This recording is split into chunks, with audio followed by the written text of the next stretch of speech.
Recently we saw yet another attempt by Congress to raise its own pay, this time led by everyone's favorite progressive congressional mascot. However, all we saw was outrage at the proposal itself.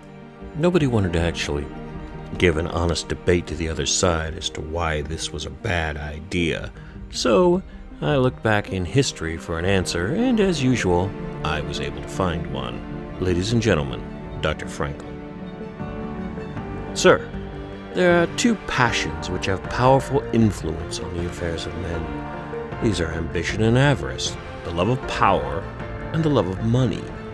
Separately, each of these things is great force in prompting men to action, but when united in view of the same object, they have in many minds the most violent of effects. Placed before the eyes of such men a post of honor that shall be at the same time a place of profit, they will move heaven and earth to obtain it. The vast number of such places it is that renders the British government so tempestuous. Struggles for them are the true source of all those factions which perpetually dividing the nation, distracting its councils, hurrying sometimes into fruitless and mischievous wars, and often compelling a submission to dishonorable terms of peace. And what kind of men are those who will strive for this profitable preeminence? Through all the bustle of cabal, the heat of contention, the infinite mutual abuse of parties, tearing to pieces the best of characters, it will not be the wise and the moderate, the lovers of peace and good order, the men fittest for the trust. It will be the bold and the violent, the men of strong passions and indefatigable activity in their selfish pursuits. These will thrust themselves into your government and be your rulers, and these too will be mistaken in their expected happiness of the situation, for their vanquished competitors of the same spirit and from the same motives will perpetually be endeavoring to distress their administration, thwart their measures, and render them odious to the people. Besides these evils, sir, though we may set out in the beginning with moderate salaries, we shall find that such will not be of long continuance.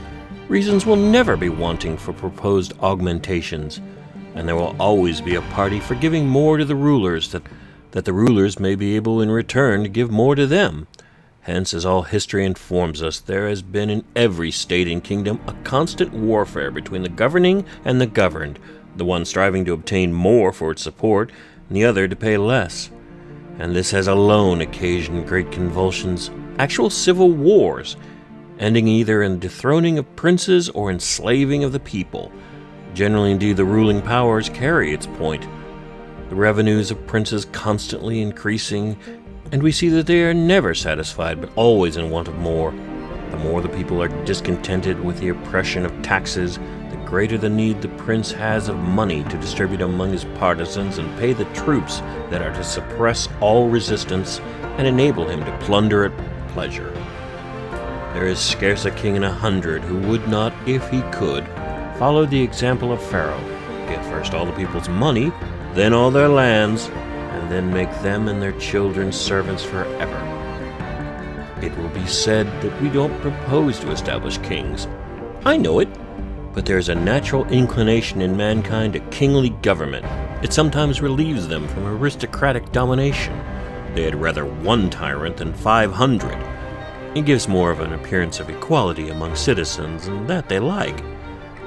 I am apprehensive, therefore, perhaps too apprehensive, that the government of these states may in future times end in a monarchy. But this catastrophe, I think, may be long delayed if in our proposed system we do not sow the seeds of contention, faction, and tumult by making our posts of honor places of profit. So one more time we see that our founders foretold the future of what this republic could be. The realities of today are built on the foundations of yesterday. What is happening in this country has been going on for a very, very long time. Not one generation, 2, or 3. This has been 100 years in the building since the first progressives. You could blame it on the party system, which George Washington himself argued against and warned us about. You can blame it on the globalist industrialists, and you can blame it on the weather. Hell, I don't care if you blame it on Harvey the White Rabbit.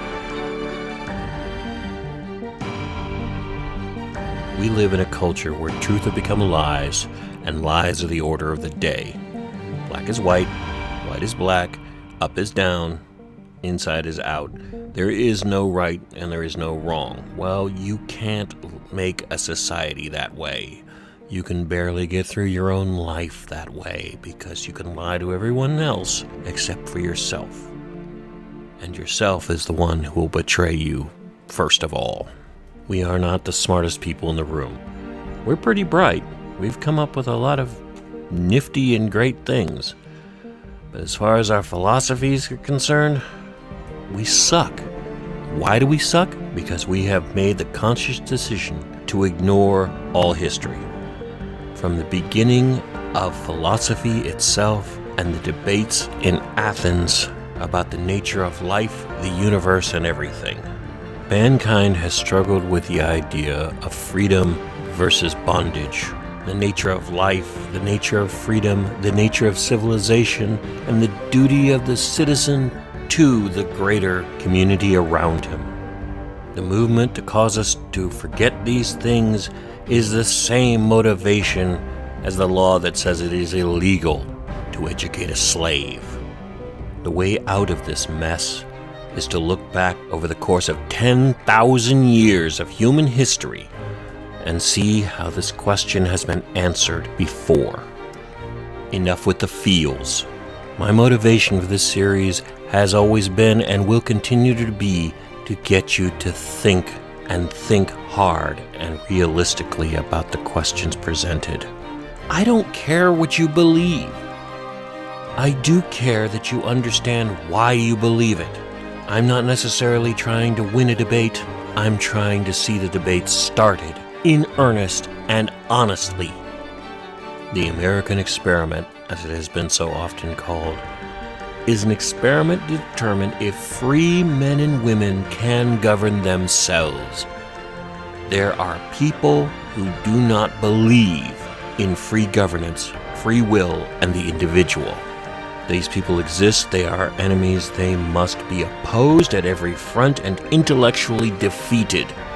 Do not let them control the debate, do not let them control the language, and do not let them tell us where and when we can speak. This is our country. It belongs to you. You were born sovereign individual.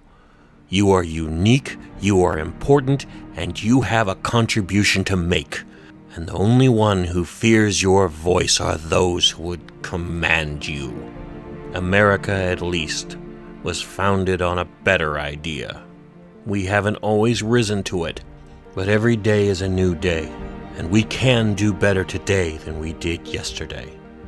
That's the challenge. That's the ongoing American experiment. It isn't about the land. It isn't about the government, for the love of God. It is about the people and the individuals. This is our country. If we don't take it back, there won't be anything left for the future.